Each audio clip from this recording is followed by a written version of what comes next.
بسم الله الرحمن الرحيم. يا أيها المزمل قم الليل إلا قليلا نصفه أو انقص منه قليلا أو زد عليه ورتل القرآن ترتيلا إنا سنلقي عليك قولا ثقيلا إن ناشئة الليل هي أشد وطئا وأقوم قيلا إن لك في النهار سبحا طويلا واذكر اسم ربك وتبتل إليه تبتيلا رب المشرق والمغرب لا إله إلا هو فاتخذه وكيلا واصبر على ما يقولون واهجرهم هجرا جميلا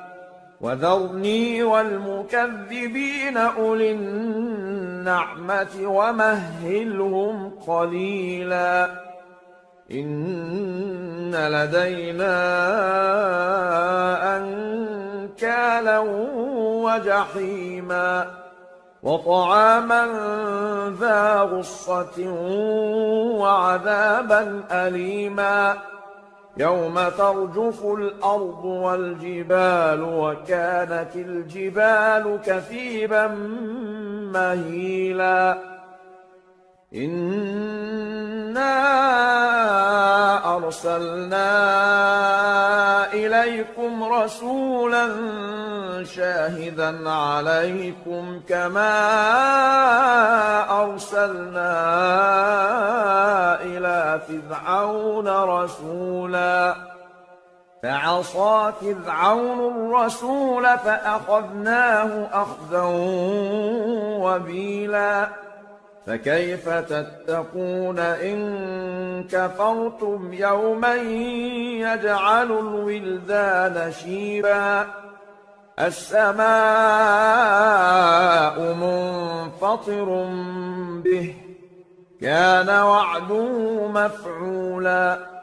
إن هذه تذكرة فمن شاء اتخذ إلى ربه سبيلا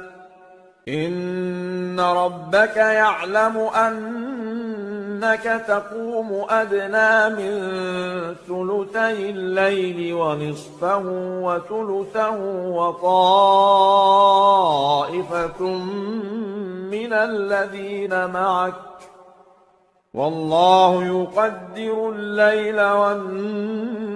والنهار علم أن لن تحصوه فتاب عليكم فاقرؤوا ما تيسر من القرآن علم أن سيكون منكم مرضى وآخرون يضربون في الأرض يبتغون من فضل الله وآخرون يقاتلون في سبيل الله فاقرؤوا ما تيسر منه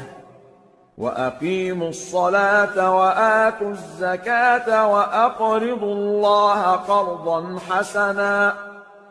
وما تقدموا لأنفسكم